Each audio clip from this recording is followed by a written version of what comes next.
England Evidence. Isso vai ficar claro na qualidade metodológica que vocês vão ver entre os artigos. Isso acontece a mesma coisa, por exemplo, no JAMA e no JAMA Cardiology, no JAMA Ophthalmology. Então, não quando alguém falar publiquei no New England Evidence, não é New England, tá? São coisas bem diferentes. Isso se traduz na qualidade do nível da evidência também. Então, era só isso, Bruna, com você.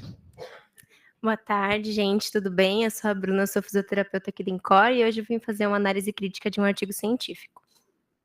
Bom, meu artigo é esse aqui, do New England Evidence, como o Rafa disse, e o título é Early in Bed Cycle, Ergometry Mechanic Ventilate Patients, perdão aí a minha pronúncia. É um artigo recente, aí publicado em junho de 2024, e vou começar um pouquinho com a introdução. O nosso artigo analisado tem uma introdução enxuta e objetiva, né? Então, ele começou com alguns fatos, né? 20 milhões de pessoas são internadas anualmente em unidade de terapia intensiva em todo o mundo. Então, ele já traz esse primeiro problema aí pra gente. E ele coloca que 2% da perda de massa muscular, que existe 2% de perda de massa muscular por dia na UTI. Então, esses pacientes internados, esses 20 milhões de pacientes internados todos os anos, têm uma perda aí de 2% de massa por dia de internação. Ele coloca também que os membros inferiores são os mais vulneráveis a essa perda, já que são 75% da massa muscular total, e também a gente pode pensar, fazendo uma correlação, de que os membros inferiores são músculos gravidade dependente, ou seja, é muito mais difícil trabalhar eles em uma cama, né, deitado, do que trabalhar membros superiores, porque para que seja melhor, assim, esse fortalecimento, o paciente precisa fazer o ortostatismo e às vezes não é possível. Ele coloca também que 40% desses pacientes, quando vão de alta hospitalar, eles vão desenvolver uma fraqueza e uma deficiência funcional que pode perdurar aí por 5 anos. Então, esse paciente, além de tudo, vai sair dessa UTI e ainda vai, por 5 anos, viver as consequências dessa internação. Aí ele começa a brilhar, né? Ele fala que a reabilitação física durante o tempo de UTI em pacientes que estão sob ventilação mecânica pode atenuar as perdas de capacidade funcional, o que vai melhorar a função física desse paciente na alta hospitalar. A gente chama atenção para esse bordão, né, para essa frase de reabilitação física, que já é bem atual, né? A gente comentou numa outra reunião científica que a gente não está mais usando tanto reabilitação motora, né? Alguns outros termos, então ele fala assim, já nesse termo mais atual da reabilitação física. Mas aí ele indaga falando que alguns conteúdos que ele usou para estudar questionam a segurança na reabilitação da UTI. Aí ele começa a puxar para o lado dele, falando que em estudos a cicloergometria no leito pode ser uma boa alternativa para começar uma reabilitação num ambiente de UTI. E apresenta para a gente o CYCLE, né, o Critical Care Cycling to Improve Lower Extremity Stretch, que é o cicloergometria em pacientes críticos, né, em cenários críticos, para promover aí ganho de força de massa muscular, ganho de força nos membros inferiores. Começando um pouquinho da metodologia do nosso trabalho, do trabalho deles, né? Eles dividem em várias partes, começando pelo design e pela supervisão do estudo. Então, esse estudo ele é um ensaio clínico randomizado, multicêntrico, cegado para o avaliador. E passando aí pelo que ele fala nesses primeiros parágrafos da metodologia, foi uma intervenção liderada por fisioterapeutas da UTI, dos centros que foi aplicada, né, o protocolo. A lista de verificação de segurança antes de cada sessão, ela era multidisciplinar. Então, antes de cada sessão, que eu vou apresentar mais tarde o protocolo, passava-se uma lista. Então, era bem assim, organizadinho para ver se o paciente podia fazer a intervenção, se não podia. O CYCLE, ele vai ser endossado pelo Canadian Critical Care Trials Group, né? E foi aprovado tudo isso pelo Comitê de Ética Critical Care e tem o NTC aí, título de curiosidade. E aí ele apresenta pra gente o objetivo, né? Que é avaliar os efeitos da cicloergometria, entre aspas, precoce aí no leito, mais a fisioterapia usual, contra somente a fisioterapia usual em adultos nos primeiros 4 dias de ventilação mecânica. Então, aqui ele já apresenta para a gente o que ele vai propor. São 2 grupos, pacientes que vão fazer a cicloergometria no leito, mais fisioterapia usual, mais pra frente eu vou explicar o que ele usa como fisioterapia usual, e o outro grupo que vai fazer somente a fisioterapia usual, não vai fazer a cicloergometria. Então, a gente vai pro paciente, né? Quais são os critérios de inclusão desse trabalho? Ter mais, né, igual ou mais de 18 anos, ter uma capacidade de deambular de forma independente antes do acometimento da doença crítica. Então, esse paciente precisava andar de forma independente, na verdade, com ou sem auxílio de marcha, para ele especificou que para ele não fazia diferença. E ele tinha que dar 7 ou menos dias corridos da data de admissão da UTI e ter pelo menos mais 2 dias de internação. Então, esse paciente não poderia estar indo de alta da UTI amanhã. Então, precisava ter mais 2 dias e estar pelo menos 7 internado. E alguns poucos, muitos critérios de exclusão. Então, ele citou para a gente aqui condições agudas que prejudicavam a capacidade de pedalar, né? Por exemplo, fratura do membro inferior, não tinha como paciente pedalar. Fraquezas neuromuscular aguda comprovada ou suspeita, né, de fraqueza, que afete membros inferiores, por exemplo, um AVC, ou uma doença neuromuscular, por exemplo, do Duchenne, né, Guillain-Barré. Capacidade de realizar marcha estacionária no momento da triagem, esse foi um tópico de bastante discussão entre eu e o Rafa, porque é um tópico bem específico. O paciente também é excluído se tiver uma instabilidade respiratória ou cardiovascular contínua, se esse paciente tiver um comprometimento cognitivo grave antes da UTI, se estiver em uso de marca-passo temporário interno ou externo, pensando no nosso público aí, muitos seriam excluídos, e o paciente se ele tem uma mortalidade hospitalar esperada de mais de 90%. Esse dado foi colhido aí logo nos primeiros momentos. Então, se esse paciente estivesse muito grave, não tivesse um prognóstico muito bom, ele também não seria excluído. E se o paciente tem uma exclusão cirúrgica específica, né, conforme estipulado pela equipe. A equipe cirúrgica falou, não, então ele não. E ele lista pra gente, essa parte eu peguei, esse artigo cita em diversos momentos, veja mais no nosso conteúdo suplementar. Então, a gente precisou entrar em contato com o autor para pedir a parte suplementar, e lá tinha muita informação muito interessante, por exemplo, essa lista de quando o paciente estivesse nessas condições, a cicloergometria ou a intervenção usual não aconteceria. Por exemplo, aumento de vasopressor inotrópico nas últimas 2 horas. Isquemia miocárdica ativa ou arritmia instável descontrolada por equipe da UTI. A pressão arterial média menos de 60 ou maior do que 110 milímetros de mercúrio pela equipe, né? Ou por equipe de tratamento nas últimas 2 horas. Uma frequência cardíaca aí, se tiver bradicárdico ou taquicárdico nas últimas 2 horas. Se tiver aí com uma saturação persistente menor do que 88%, ou um bloqueador neuromuscular nas últimas 4 horas, agitação grave, dor descontrolada, se o paciente teve uma mudança de rumo, ficou paliativo, também não ia fazer a sessão, e se a equipe da UTI percebesse que esse protocolo não era o ideal para ela, para o paciente naquele momento. E aí a gente vai para o nosso desfecho primário. Então, ele divide entre desfechos primários e secundários.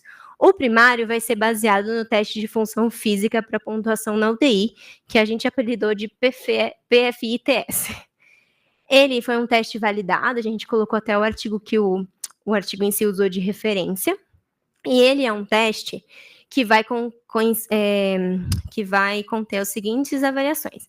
Ele vai avaliar o desempenho do paciente em 4 itens: força de flexão de ombro, força de extensão de joelho, cadência da marcha no lugar e nível de assistência da posição sentada para em pé. Essas forças, né, de flexão de ombro ou extensão de joelho vão ser avaliadas através da escala de classificação de Oxford, que vai reger de 0 a 5, onde 0 não tem contração muscular e 5 é uma força normal. E as pontuações variam de 0 a 10. 0, incapaz de realizar atividades, e 10 com um alto funcionamento físico. E esse teste vai ter aí uma diferença mínima clinicamente importante de 1 ponto, tá? E depois eles vão trazer alguns desfechos secundários, muitos. Por exemplo, o teste senta e levanta de 30 segundos, que vai contemplar o máximo de repetições em 30 segundos, onde pontuações mais altas vão revelar melhor força, com uma mudança mínima detectável de 1,19 repetições em casos de sobreviventes de doenças críticas. O teste de caminhada de 2 minutos, que vai consistir em caminhar o máximo possível ao longo desses 2 minutos, e as pontuações mais altas vão revelar maior resistência. Mudança mínima detectável de 5,5 metros. O que essas mudanças mínimas representam, né? Eles representam que esse valor já é suficiente para a gente ver alguma mudança clínica no paciente. Então, nossa, grupo A teve X, grupo B teve X mais 1. Então, esse valorzinho a mais ou a menos já nos dá que isso foi importante para o paciente, foi importante para o nosso estudo. Também eles avaliam a escala de fragilidade clínica, onde a pontuação varia de 1 para muito apto a 9 para um doente terminal. E a escala de funcionalidade relatada pelo paciente da UTI, que vai avaliar aqueles 6 pontos que a gente conhece, né? Rolar, sedestação para leito, transferência de sentar para levantar, transferência da cama para cadeira, deambulação e subir escadas. A pontuação também de 0 a 10, pontuações maiores revelam uma função percebida maior. Então, isso vai do paciente, o que ele acha, o que ele percebe.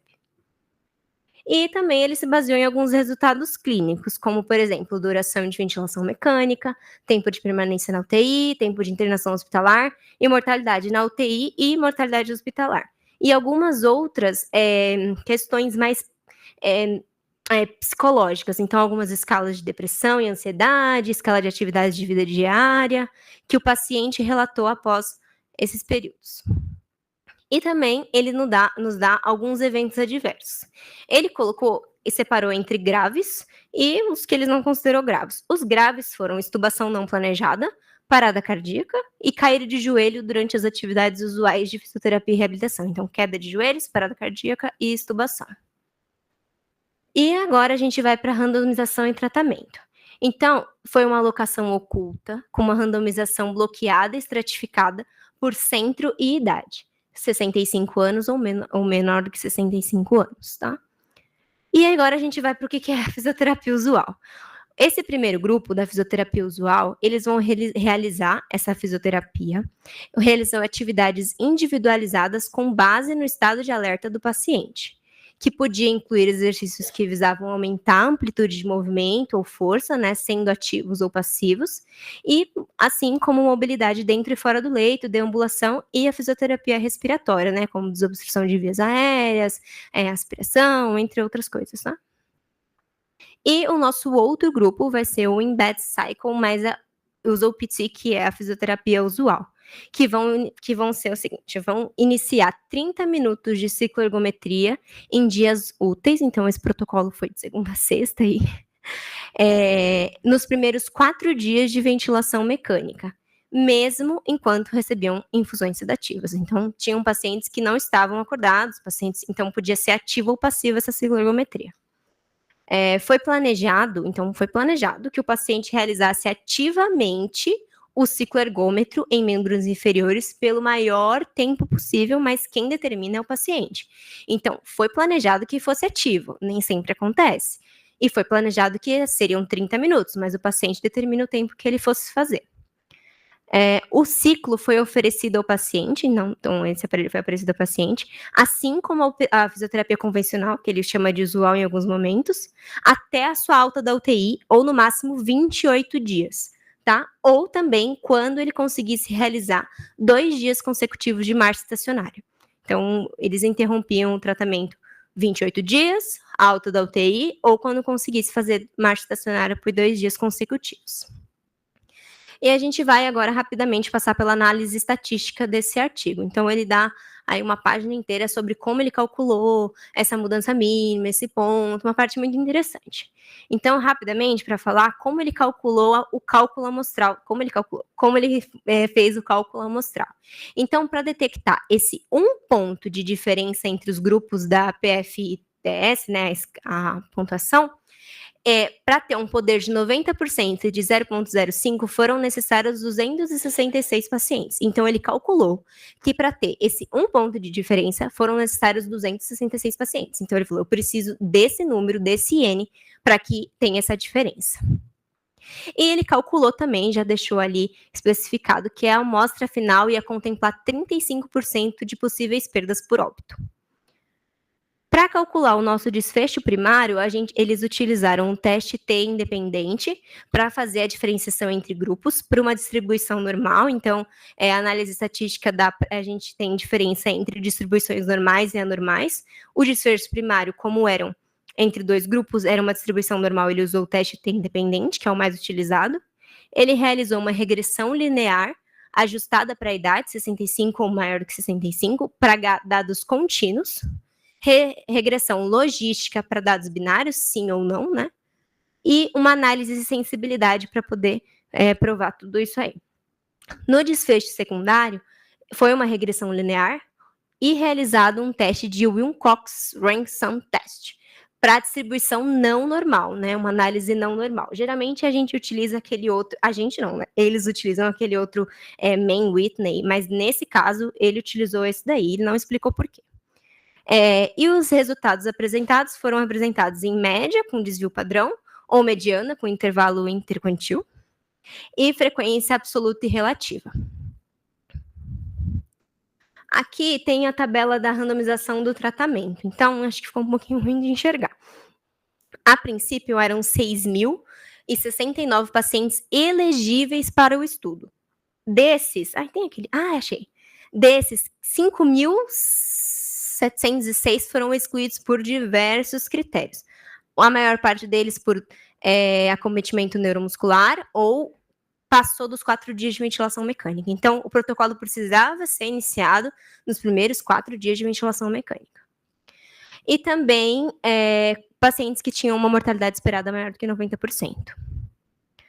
Foram alocados, 178 pacientes nesse grupo intervenção, que eu vou chamar, que é o Embed Cycle mais a UZI-PT, e 182 nesse grupo que faria só a fisioterapia usual. Desse primeiro, 32 óbitos, desse segundo, 34 óbitos. E no final foram analisados 146 pacientes nesse protocolo, né, do ciclo mais a fisioterapia usual, e 148 nesse protocolo só da fisioterapia usual. Aqui, de novo, dentro daquele material suplementar, ele nos trouxe essa imagem aqui, esse esquema, né, do desenho do estudo dele. Então, vai desde a admissão na UTI até 90 dias após a alta. Então, ele acompanha esse paciente em algumas questões, adiantando mais questões de psicológicas, tal, até 90 dias depois. Então, ele passa pela randomização do estudo, então aqui ele mostra o período que o paciente está entubado, quando o paciente acorda, alta da UTI, 3 dias após a alta da UTI, alta hospitalar e 90 dias após a alta. Então, intubação, paciente fazendo o ciclo, nota-se que ele estava fazendo esse protocolo ainda entubado. Aqui, fisioterapia usual, que ele explicou, então 3 dias após a alta, então se passou, né, dos 28 dias, e aqui algumas outras informações. E a gente vai para os nossos resultados. Esse artigo tem diversas tabelas, então a gente vai destrinchar aí um pouquinho de cada uma. A tabela 1, que vai falar um pouco sobre a base dos pacientes, né, a comparação entre o grupo ciclo mais fisioterapia contra o grupo somente a fisioterapia. Então, em relação à idade, esses pacientes tinham aí, em média, 61 anos, com desvio padrão aí de 15,4, e no grupo da fisioterapia usual, 61 anos também, tá? Então, uma idade bem semelhante. 42% do grupo do ciclo mais a fisioterapia era de sexo feminino, e 44% também do outro grupo, então uma amostra aí bem homogênea.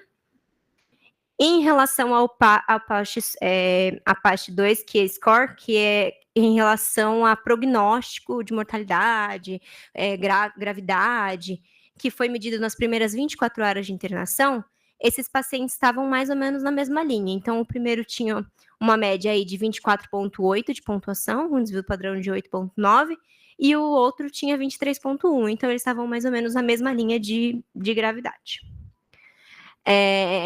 Esses pacientes eram independentes antes, né, da internação, então 86% e 87%.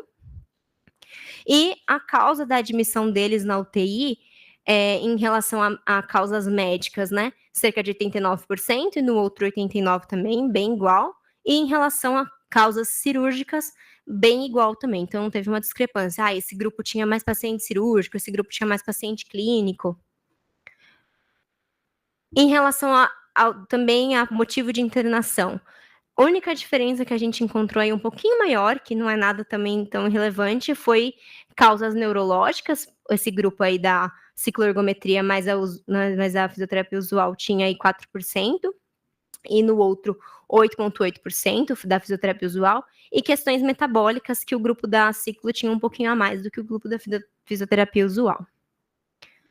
Ele já pula para outra tabela que vai falar sobre a descrição do protocolo. Então, o que acontecia em cada um desses protocolos. Então, ele divide entre o grupo da cicloergometria mais a fisioterapia usual, dividindo esse grupo em só cicloergometria, só fisioterapia usual, e fisioterapia usual mais a cicloergometria, que é o que nos interessa agora aqui no momento.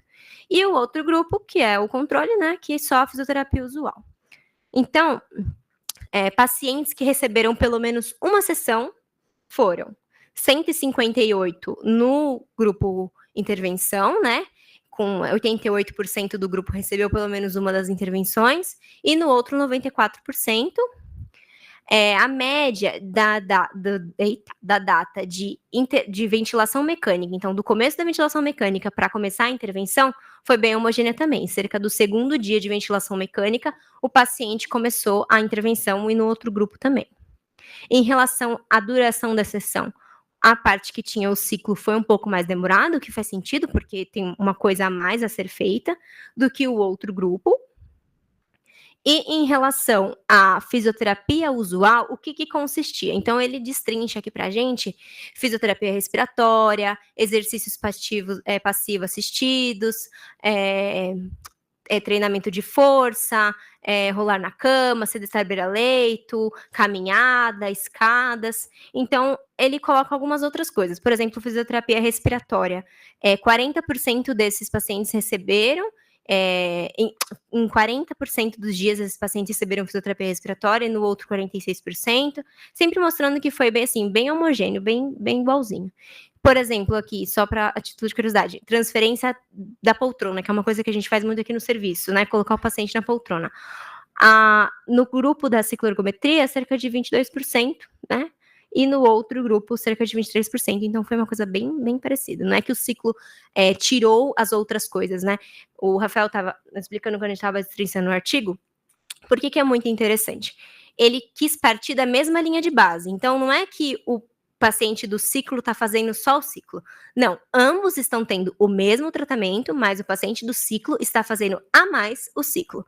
Entendeu? Então, eles têm o mesmo tratamento com o plus, né, do cicloergômetro em um dos grupos. E na tabela 3, com os resultados, né, a gente tem aí, logo de cara, o resultado primário, que é o da tabela do score lá, do PFITS, que eles mostram pra gente que a pontuação foi a média de 7,7 no grupo ciclo e uma média de 7,5 no grupo fisioterapia usual, com uma diferença aí de 0,23, uma importância, né, de menos 0,19 a 0,65, com um P de 0,29, que mostra pra gente que não foi muito significante. E a gente tem também morte na UTI, né, e mortalidade hospitalar. Então, tem um hazard ratio de 0,84, indo aí de 0,51 a 1,39, né, passando pelo 1, mostrando que a gente não tem também muita relevância, e o de baixo também, né, 0,892, de 0,59 a 1,44. Em relação a 3 dias após a alta hospitalar, o que ele mostra pra gente? Que a fraqueza adquirida na UTI, 18% dos pacientes da ciclo, né, adquiriram, e 17% do outro grupo, um odds ratio de 1,14, indo de 0,64 a 2,03, novamente passando pelo 1. E quando na alta hospitalar, essa mesma fraqueza aí, cerca de 10 no grupo ciclo e 13 no grupo com fisioterapia usual, uma diferença bem pequena, também novamente passando pelo 1, com o odds ratio, né, uma razão aí de 0,87. E em relação à escala de fragilidade, que era um outro desfecho secundário que ele coloca para gente, ele tem uma média aí de 4,5, mais ou menos 1,5, e no outro grupo nada muito diferente também, 4,9 com mais ou menos 1,6, uma diferença de menos 0,40 e também nada muito relevante. Em relação a 90 dias após a alta, novamente a escala de fragilidade, nada muito diferente, se mantém homogênea, assim, nenhuma diferença. E em relação a eventos adversos, não ocorreu nenhum evento adverso grave, ou seja, extubação não planejada, parada cardíaca ou queda de joelhos em nenhum dos grupos, tá? Aqui a gente tem o que a gente chamou de follow-up, que é uma outra comparação, é um gráfico, né, entre aspas, aí um pouco mais diferente, onde o cinza vai ser azul, né? O ciclo mais a fisioterapia usual e o rosinha vai ser só a fisioterapia usual. Essa linha de base aqui é a mediana, a parte de cima vai ser o limite do intervalo interquantil e a parte de baixo o limite inferior do intervalo interquantil. Essas bolinhas aqui vão ser os pontos fora da curva, né? Então, na alta hospitalar, esses pacientes, em relação ao teste de 100 levanta de 30, eles vão ter mais ou menos a mesma média, mediana aqui. 3 dias após a internação, ambos sobem, né, melhoram o seu desempenho, mas sobem igualmente. E na alta hospitalar, o grupo de ciclo tem uma pequena prevalência aí do que o grupo da fisioterapia usual, tá? Em relação, novamente, ao teste de caminhada de 2 minutos, a mesma coisa. Na alta da UTI, uma mediana bem parecida, talvez o ciclo um pouquinho maior. 3 dias após a alta da UTI, o grupo ciclo mantém a mesma coisa do que o grupo só da fisioterapia usual, e na alta hospitalar, um pouquinho melhor do que o fisioterapia usual, mas nada assim muito discrepante, muito, né? E a gente vem para a nossa discussão. Novamente, ele juntou a discussão com a conclusão, então ele destrinchou aí um pouquinho. Então, ele fala que foram 360 pacientes, contando com os óbitos, né? Essa intervenção foi realizada em 16 centros em 3 países diferentes, então foi uma coisa bem grande aí. Ele falou que a cicloergometria se mostrava uma excelente alternativa para a reabilitação física dos pacientes sob ventilação mecânica em estudos utilizados para o desenho do protocolo. Então, ele disse que para fazer esse protocolo, ele estudou e nesse estudo aí disse que a cicloergometria seria uma ótima alternativa. Mas ele concluiu que a cicloergometria mais a fisioterapia usual, comparada somente com fisioterapia usual, não melhorou a função física dos pacientes na avaliação em 3 dias após a alta hospitalar, mesmo estes sendo funcionalmente independentes antes do início do estudo. O teste de sentar e levantar nos traz uma outra informação, que esses pacientes mostraram um resultado preocupante sobre a capacidade física dos mesmos. Eu li no estudo que fala que é equivalente a um paciente de 90 anos, o resultado do teste deles. Então, eles continuaram saindo, entre aspas, fraco, né? Mas ele traz aí uma explicação. Ele fala que existiram barreiras, né, como a capacidade de força de trabalho dos fisioterapeutas e a falta de treinamento dos mesmos, assim como outros procedimentos não protocolados. E possíveis explicações para essa falta de resultados positivos incluem a intensidade de intervenção insuficiente. Mas ele fala que ocorreram menos eventos adversos do que o previsto, então esse é um ponto positivo. E uma coisa muito importante, após contabilizado, por questão de instabilidade do paciente, o protocolo ciclo mais fisioterapia usual não ocorreu em 26% dos dias programados. Então, 26% dessa amostra não foi feita, não foi realizado. O paciente não fez essa intervenção. E a gente traz alguns pontos de discussão, como, por exemplo, o nível de consciência do paciente no momento da intervenção.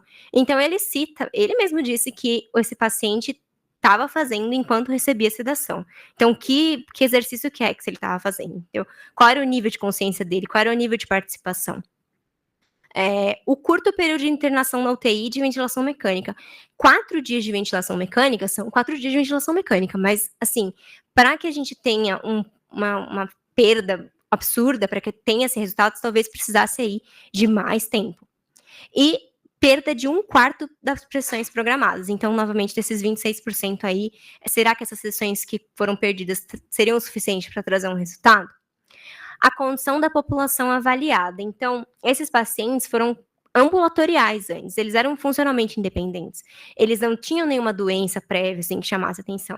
Então, será que esse era a real população que precisava desse estudo? Então, não que precisasse, mas será que a gente vai encontrar resultados significantes nessa população? E mais, essa falta de resultado não deve ser posta como verdade absoluta, novamente. Não é que a cicloergometria não fez efeito nenhum no paciente, não vai melhorar a função dele. Nessa população específica, nesse tempo específico, nesse protocolo específico, não fez tanta diferença. Mas quem sabe numa população clínica que está muito tempo internado, muitos dias de ventilação, talvez faça diferença. E a terapia não baseada numa real avaliação funcional, que o Rafa chamou de over-assistance. Então, será que esse paciente que que fica em pé antes, que não tem tanta perda, será que fazer uma cicloergometria passiva é o melhor para ele? Será que a gente não poderia estar fazendo outra coisa por ele, né, que não uma cicloergometria passiva? Então, foi esses pontos de discussão. Aqui está a referência do artigo e eu estou aqui disponível para qualquer dúvida.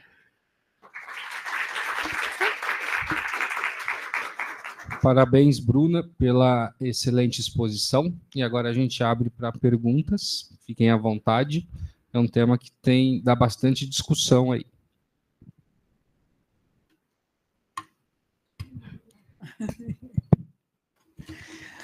Bruna, parabéns, parabéns. Muito legal. Em especial a escolha do artigo, né? Eu acho que a gente, em outros momentos dessa reunião científica, já discutiu a importância da reunião, independente do assunto, né? Você podia ter falado, sei lá, de um estudo sobre fisiologia, né? Mas como é importante para todo mundo, porque aqui a gente vai entrar numa discussão que é bastante metodológica. Então, tanto para o pessoal que trabalha na unidade de internação geral, não subestimar a importância dessas reuniões quando a gente abre a reunião para falar de um artigo que fala sobre o doente em ventilação mecânica. Porque o cara que está trabalhando hoje lá na internação geral, ele precisa conhecer evidência científica, ele precisa entender como avaliar, né? E aí tem vários vieses, que nem você foi apontando ao longo do estudo. Eu fui anotando aqui, eu fiquei com 200 mil dúvidas, assim. Porque eu também eu não li o artigo, eu estou aqui conhecendo agora através de você, né? Então, tem algumas dúvidas, assim, que eu achei interessante. Acho que a primeira, talvez, se eu tiver que fazer um apontamento mais geral, assim, Bruna, quando a gente fala de evidência científica, e aí é bem a cara dessa reunião, né? Olha, quando você mostra lá os grupos, né? Que você vai mostrando o grupo, olha, esse grupo aqui não é diferente desse, esse grupo é igualzinho, esse grupo é muito perto, esse grupo. E aí a gente já tem que começar a fazer o exercício entre nós. Nós não vamos falar assim, a gente vai falar, olha, o P é tal. O valor de P dessa tabela é tal, o P e pronto. Então, e aí no final você até pode concluir, olha, mostrando que os grupos de fato eram semelhantes quanto a este aspecto. Mas é legal sempre a gente deixa o P na tabela, não exclui não. Por mais que possa parecer poluído, para a gente poder se fixar nesse pensamento é interessante. Porque a gente fala assim, você coloca a tabela lá, olha, tem uma diferença, um número é 40 e o outro é 44. É semelhante. Quem falou? É o P que falou, né? Então, por isso que é legal manter mesmo. Você pode até manter a própria legenda da tabela que está no artigo, do jeito que ela está lá. Que aí também ajuda a gente a lembrar. Então, acho que isso é uma dica interessante. E aí eu fiquei super confusa, porque o cara, como assim? Se ele elegeu 6.000 doentes e a amostra ficou 5.300, tem alguma coisa errada com o critério de elegibilidade do sujeito. Então, ou o doente não era elegível, ou o doente foi excluído por algum motivo. Então, nesse monte de coisa aí, ficou, para mim, ficou bastante confuso, porque eu entendi que era um multicêntrico, e por isso ele tinha vários pacientes. Muitos, né? E isso acho que era um ponto para a gente levantar. Uma dúvida que eu fiquei, Bruna, que não sei se eles te responderam quando você entrou em contato, eles simplesmente pegavam um cicloergômetro comum e deixava lá, instalava lá no leito e não tinha ninguém estimulando, pedindo para o doente fazer nada. Eles não falaram sobre a estimulação. Estimulação do ponto de vista que eu tô falando é oral, isso. não tô falando de estimulação elétrica, pelo amor de Deus. Não, estimulação de verbal. Voz de comando. Não, eles não deixaram claro, e em relação a qual aparelho de cicloergômetro, se era, por exemplo, um semelhante ao que a gente tem na casa, que faz aí passivo, com protocolo, tudo direitinho, ou se era, né, como que era feito. Mas tinha um fisioterapeuta acompanhando a sessão, então ele instalava o cicloergômetro, colocava e acompanhava o paciente nesses minutos de cicloergometria, mas não falava se incentivava, se não incentivava, como é que era feito. Era mesmo uma coisa a mais Sim. que ele fazia. Então, do ponto de vista de gerir a qualidade do cuidado, não dá nem para a gente saber com esse artigo, né? Se ele comparasse o cara que faz fisio tradicional com apenas o cicloergômetro, talvez a gente tivesse uma conclusão. É mais fácil você deixar ele, como o resultado é parecido, é mais fácil você deixar no cicloergômetro do que você... Mas nem essa conclusão dá para a gente tirar, Sim. né? Só dá para tirar que talvez fazer a mesma coisa para todo mundo não seja uma coisa ideal. Sim. E esse teste funcional que você viu aí, fala um pouco dele, o que ele usou como teste.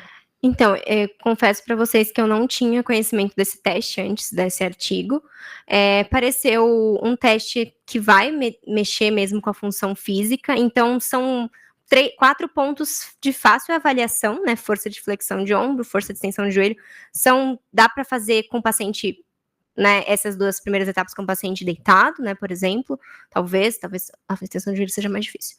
Cadência da marcha no lugar, então, mais equilíbrio, se o paciente consegue, aí essa força. Deixa só um comentário. Ele falou, ele excluiu o paciente que fazia a marcha no lugar. Sim. E ele usou o teste que avaliava a marcha no lugar? Eu até debati muito com o Rafa essa questão, mas a gente chegou na conclusão, né? Nossa conclusão, não a conclusão deles, em nenhum momento está especificado. Eu traduzi, mandei para quem sabia ler inglês direitinho. Realmente, ele excluiu o paciente que no momento da triagem conseguia fazer a marcha estacionária. Por quê? O que a gente debateu, o que a gente acha, né? Essa exclusão. Porque o paciente que no momento da triagem, ou seja, então ele foi elegível para o estudo, então ele foi elegível, então ele estava lá internado, mais de 18 anos, na UTI, e andava de forma independente antes. Se o paciente, no momento da triagem, conseguia fazer marcha estacionária, se ele conseguia ficar em pé e fazer marcha estacionária, a comparação depois porque depois ele fala, a gente vai interromper o protocolo quando ele conseguir fazer esses 2 dias. Não seria tão significante, porque antes ele já conseguia, entendeu? É um pouco confuso, ficou um pouco confuso. Não, mas acho que faz algum sentido. Se o paciente faz marcha no lugar, não precisa de cicloergômetro, vai fazer outra coisa. Sim. Né? Então, é que nem a gente fazer mobilização passiva no sujeito que pode fazer ativa. Exatamente. Mas, pelo amor de Deus, você está fazendo... O que tem a ver, né? Nada, exatamente. Né? Você tem que fazer o que o doente precisa que seja feito. Por isso que não é a mesma coisa para todo mundo, Sim. né? Cada um atende. Por isso que quando vocês falam, o protocolo de físio diário, gente, não envolve, né? O que faltou aí é um teste funcional que avalia o que o doente precisa em cada momento. Porque físio convencional é fazer a mesma coisa para todo mundo. Isso é físico convencional, então realmente por isso que esse trabalho não passaria numa revista com um rigor científico alto, porque olha como a gente tira uma centena de outros vieses, né? Fora a história que 26% do tempo o doente não fez. E foi o que o Rafa falou, quando a gente pontuou essa questão que eu falei, nossa, olha aqui, 26% dos doentes não fizeram o protocolo em alguns dos dias ali. O quê? Eu falei, não fez. Ele, mas isso tá escrito no resumo? Tá escrito... Eu falei, não, tá aqui no finalzinho, assim, na penúltima página, assim, pequenininho. Ué, só. De um quarto do tempo que o negócio funcionou, o cara não fez. Então, por isso que ele não achou diferença. Provavelmente. Provavelmente por isso. Não. Isso agora, eu já vou parar de falar, gente, que tem muita coisa, vou deixar todo mundo falar, mas só para fazer um gancho com o que eu vi, a gente deve fazer uma reunião para eu falar algumas coisas do que eu vi lá no Congresso Europeu, né, da European Respiratory Society, lá na Áustria. O congresso é enorme, é o maior evento da categoria, né, e acontece todo ano, o próximo ano vai ser em Amsterdã, tomara que a gente consiga ir também, mas assim, isso que nós estamos fazendo aqui foi falado exaustivamente. Então, em muitas aulas, eles comparavam as diretrizes da própria sociedade com o que se fazia na prática, porque às vezes não é factível. E nem tudo o que está no trabalho científico é translacionado para a sua prática, é possível de se translacionar. Então, não é porque está lá publicado que você vai fazer. Por isso a importância da nossa reunião, de analisar coisas científicas. Porque você lê um artigo desse com com essa conclusão, você vai pegar o ciclo ergômetro e jogar fora. Sim. Aí as empresas que produzem ciclo ergômetro vão à falência. Não, né? Não é exatamente isso que a gente quer dizer. Pera, calma, vamos ler e entender. Isso foi exaustivamente falado no Congresso. Vamos ler e entender e abandonar de uma vez por todas os protocolos de cuidado. Então, elas são diretrizes e o cuidado precisa ser individualizado e baseado em bons testes funcionais. Isso foi exaustivamente falado. Sim. E aí agora podem... Tinha mais coisas que eu queria falar, mas só para a gente não se estender muito, vamos deixar as pessoas opinarem também. Antes da próxima pergunta, acho que a Kelly colocou importante, né? Protocolo se serve para fazer pesquisa, cuidado do doente é diretriz, né? Uhum. Você nunca pode ter algo amarrado para cuidar do doente, porque o doente tem característica individual, sim, na qual cabe ao profissional identificar e fazer o seu plano terapêutico. Acho que esse conceito precisa mudar na nossa cabeça. O segundo ponto é, quem lê resumo de artigo não entende o que está fazendo e não sabe o que está lendo. Sim. Né? Se você só lê esse resumo, fala, foi publicado no New England e lê o resumo, cara, você errou 2 vezes. Isso é um atestado de que você não sabe o que você está fazendo. Né? Você vê que o estudo tem falhas metodológicas e tem perda de assistência, da intervenção que pode ter comprometido essa diferença. Não sei se é comprometer muito, mas pode. Esse é o segundo ponto. E o terceiro é o quão é importante a gente interpretar um estudo negativo. Né? Não é só o estudo positivo que traz coisas legais, né? O estudo negativo também traz, porque a gente viu algumas falhas e algumas outras coisas para a gente pensar, né? No sentido, eu acho que a principal que me chamou a atenção, um dos critérios de elegibilidade é que o cara tivesse independência antes da internação. Esse eu acho perfeito, porque daí todo mundo sai da mesma base, né?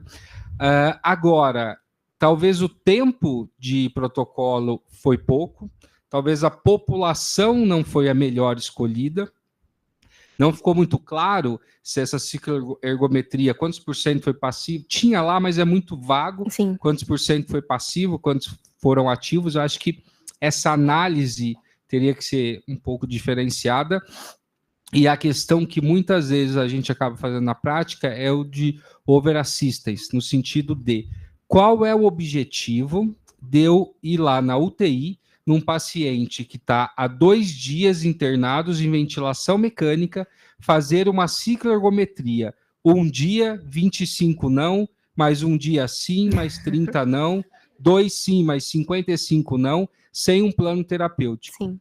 Se você não tem um objetivo claro e uma meta, você não sabe indicar o que você está fazendo. Então, isso tem que ficar muito claro, e essa informação fica aí para a gente.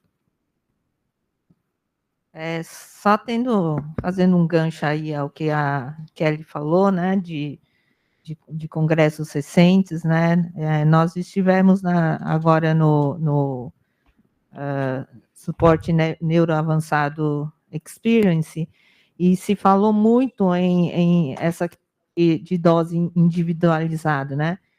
Nossa, é muita empolgação, mas eles trouxeram uma coisa sobre o ciclo ergômetro só que chama FES, que você coloca o estimulador elétrico, associa no cicloergômetro. E o relato do cara que está estudando mais isso, que é lá no Rio Grande do Norte, nossa, é espetacular o negócio. Murilo Fazão, isso mesmo. E eu peguei, inclusive, o catálogozinho do dono do negócio lá. E assim, é muito isso mesmo, é dose dependente, não existe uma coisa aquele protocolo 5x10 vai funcionar, né? E eles falam que quanto maior a dose, né, assim, melhor a intensidade que o paciente tolerar em menor tempo é o que vai provavelmente tá demonstrando não só pelo né, o phase cycle, mas pelo todo o resto da eletroestimulação.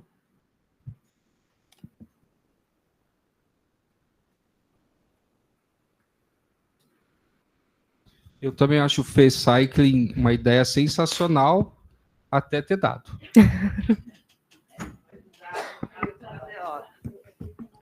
O dado está quase sendo publicado aqui no Está submetido, arquivos né?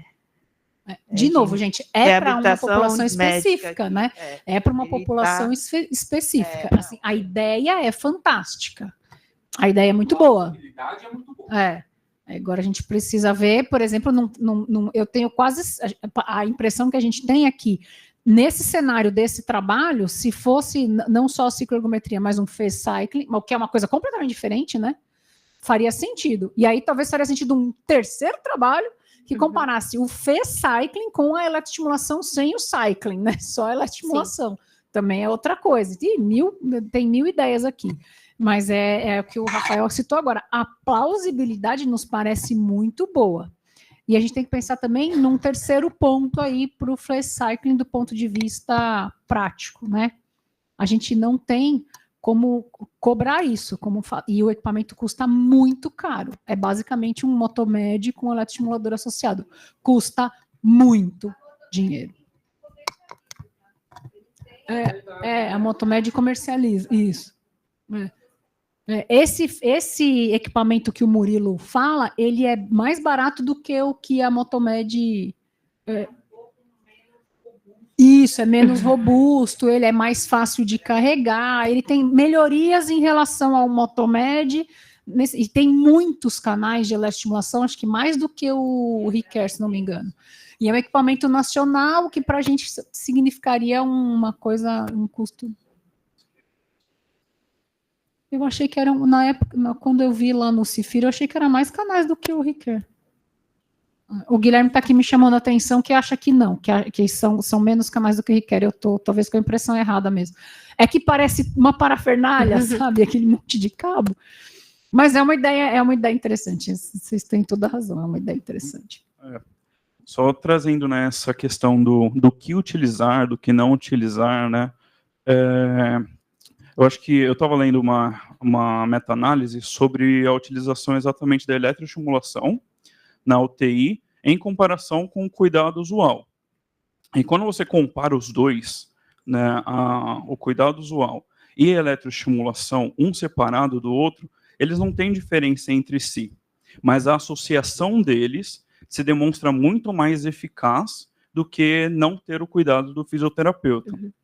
Então, assim, essa é uma ideia muito clara de que a gente não precisa substituir uma coisa pela outra, e sim aprender a somar e dar um melhor do que o nosso paciente precisa, né? Quanto mais ferramentas a gente tem à nossa disposição, melhor vai ser o cuidado. Então não é aquilo de demonizar uma prática, mas sim saber integrar outras ao cuidado para melhorar aí o resultado, né, dos nossos pacientes, porque, né, os pacientes entraram sem, né, problema nenhum, né? Eles eram pacientes aí que tinham todas as suas ígidos, né? Tinha total individualidade aí na vida, independência, e quando saíram, eles saíram com uma fraqueza importante, né? Nos testes. Sim. Então, eu acho que esse é o caminho que a gente tem que começar a prestar mais atenção, né?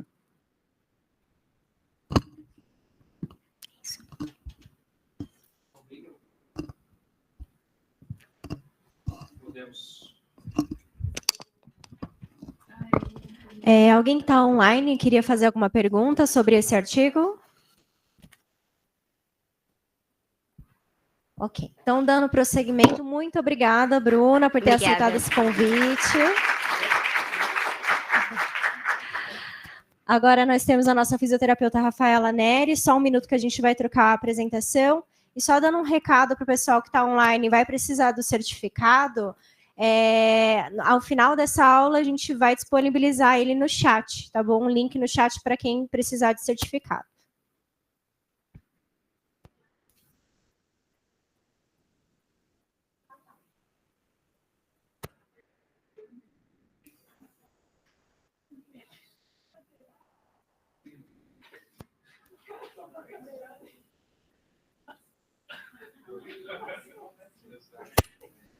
Sem palhaçada.